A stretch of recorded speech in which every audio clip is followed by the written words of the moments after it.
আমাদের সাথে যোগাযোগ করলে আপনাদের নির্দিষ্ট স্থানে আমরা সামগ্রীগুলো নির্দিষ্ট জায়গায় পৌঁছে দিতে পারবো।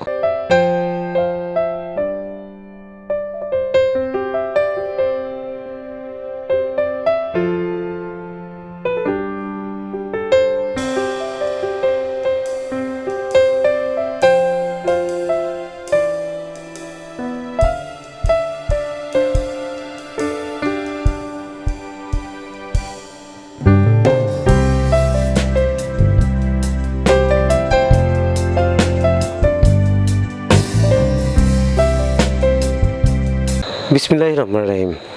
আসসালামু আলাইকুম। কৃষিকথা ইউটিউব চ্যানেলে আপনাকে স্বাগতম।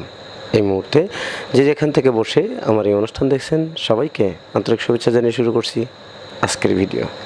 দর্শক, অল্প পুঁজিতে হাঁস পালন করা অধিক লাভ, তাই বিভিন্নভাবে সারা বাংলাদেশের বিভিন্ন জায়গায় খাল ডোবানালাতে খামারিরা হাঁস পালন করছে।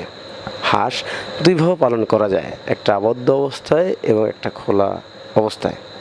দুইভাবে খামারিরা হাঁস পালন করে থাকে। দর্শক, বিগত দিনে আমি একটা ভিডিও দিছিলাম যেখানে হাঁস বিষয়ে বিভিন্ন তথ্য তুলে ধরা ছিল, এবং সেই ভিডিওর নিচে এক ভাই কমেন্ট করছে যে হাঁসের কতদিনে পালক পড়ে এবং পালক পড়ার কতদিন পর হাঁসের পালক ওঠে এবং ডিম শুরু হয় কতদিনে। এ বিষয়ে একটা ভিডিও চেয়েছিলেন, এজন্যই আজকে এই ভিডিও।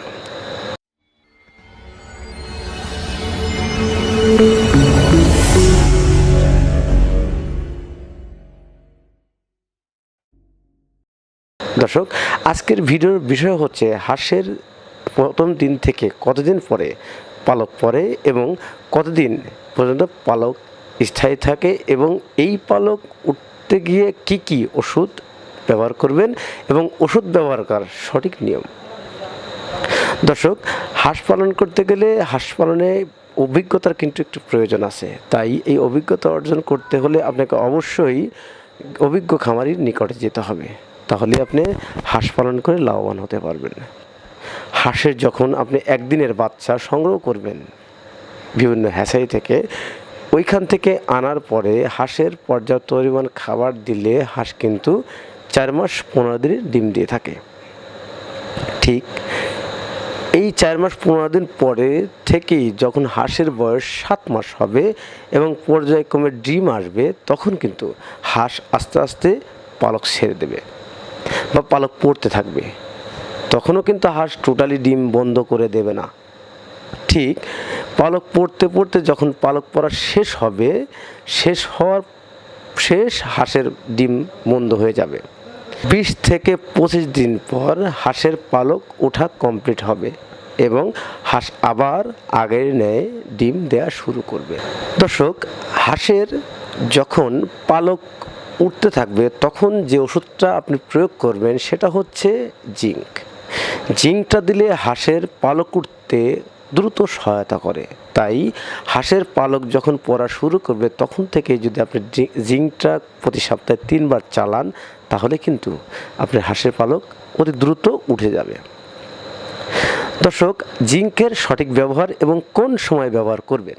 দর্শক, হাঁস যখন পালন করতে যাবেন, হাঁস যখন পালক পড়া শেষ হবে বা পালক পড়তে শুরু হচ্ছে, তখন থেকে সপ্তাহে 3 দিন আপনি জিঙ্ক ব্যবহার করবেন। সেটা কিভাবে? আপনি যখন জিঙ্কটা ব্যবহার করবেন তখন এই জিঙ্কটা বাজার থেকে সংগ্রহ করবেন। বাজারে 200 মিলি এবং 500 মিলির জিঙ্কের বোতল কিনতে পাওয়া যায়, তবে সেটা যদি আপনার স্কয়ার বা অন্যান্য কোম্পানি একমি, রেনেটা ইত্যাদি কোম্পানির পাওয়া যায় তাহলে কিন্তু ভালো হয়।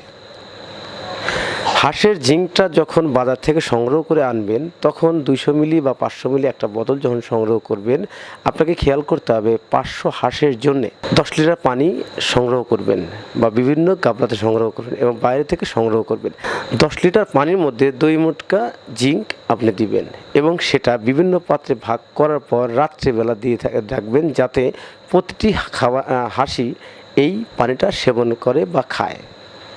এটা সপ্তাহে 3 দিন দিলে আপনি আশা করি এই জিঙ্কের স্বভাবটা পূরণ হবে এবং পালকটা পরিপূর্ণ তৈরি হবে। তো দর্শক, হাঁসের প্রধান খাবার শামুক। যাদের শামুক প্রয়োজন তারা অবশ্যই আমার সাথে যোগাযোগ করতে পারবেন। ডিসক্রিপশনে ভিডিও স্ক্রিনের নাম্বার দেওয়া থাকবে।